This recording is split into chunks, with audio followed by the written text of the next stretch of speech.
This isn't exactly the reassurance, I'm sure, that residents of Minneapolis were hoping for.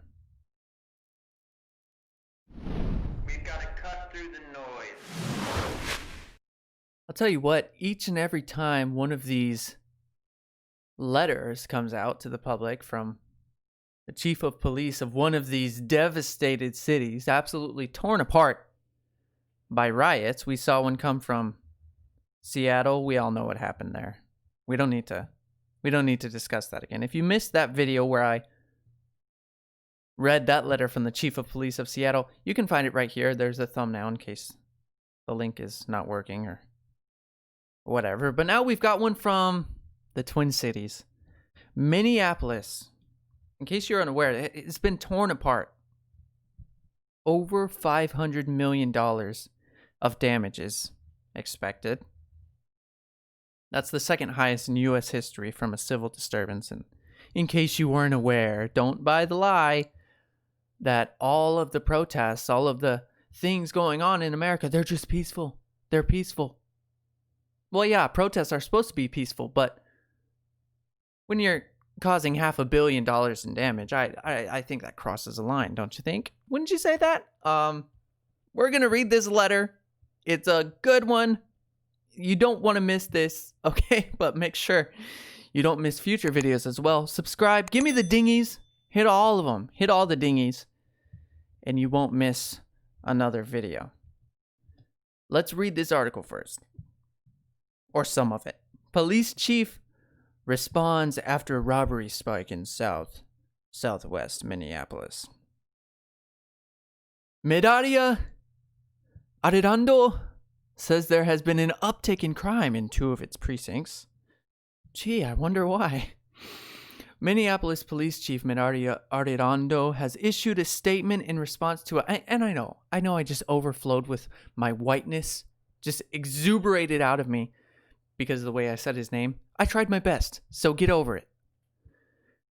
In response to a spike in robberies and carjackings in 2 areas of the city, crime alerts have been issued in recent days in the 3rd precinct, covering South Minneapolis, and the 5th precinct, covering the Southwest. In the 3rd, police note that there has been an increase in robberies and carjackings with cell phones, purses, and vehicles among the targets for offenders. July alone, 100 robberies and 20 carjackings. He covers this in his letter that was sent out to residents of the 3rd precinct. And we're going to look at that letter. Okay, so without further ado, ladies and gentlemen, it is time for a letter called Oopsie. You know, these letters are getting so frequent, I figured you might as well throw an animation in there. Might as well see what it's all about. Let's check this letter out. What's he talking about?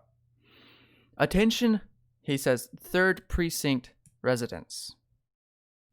Robberies and carjackings have increased in our precinct. Cell phones, purses, vehicles are being targeted. We already covered this. Some victims have been maced, dragged, assaulted, and some threatened with a gun.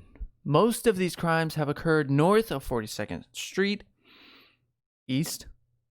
100 robberies and 20 carjackings have been reported to 3rd Precinct Police in July alone. I think this letter came from the City Council, if I'm not mistaken. So this isn't exactly from the police chief, but it still kind of serves the same purpose. And that's important because they also make a note of mentioning, we want those who live and work here to be safe. Why is that funny? Well, these are the same clowns that voted to defund the police while at the same time hired private security details. And before you make the argument of, oh, this is why we should defund the police, because you can just have private security. Well, hold off a second, because the security for these 3 council members ended up having a bill of over $152,400, just conveniently below the $175,000 required to have a vote of city council. So they were able to use taxpayer dollars to pay for their own security while they were defunding the police for everyday citizens. People, the people who don't have 150 grand to spend on private police. Yeah, these are the same turds that are saying, we want you to be safe. We want you to live and work here and be safe. And then they throw in some robbery prevention tips. Let's go over these. Do not walk alone. Okay. Yeah, I can get behind that one. That seems legit. Be hyper aware of your surroundings at all times. Pay attention. Carry only items you need. And carry less cash. Okay. Sure, that makes sense if you're going to a high crime area. And then there's this one. They kind of they try to slip this in the middle. Be prepared to give up your cell phone and purse and wallet. You no longer have a right to personal property. Your city government is telling you, hey, these people are going to take your belongings. They're going to take your phones. They're going to take your wallets with your IDs and your credit cards and your debit cards, access to your banks and all of that. And it's okay. Be prepared. Be prepared for that.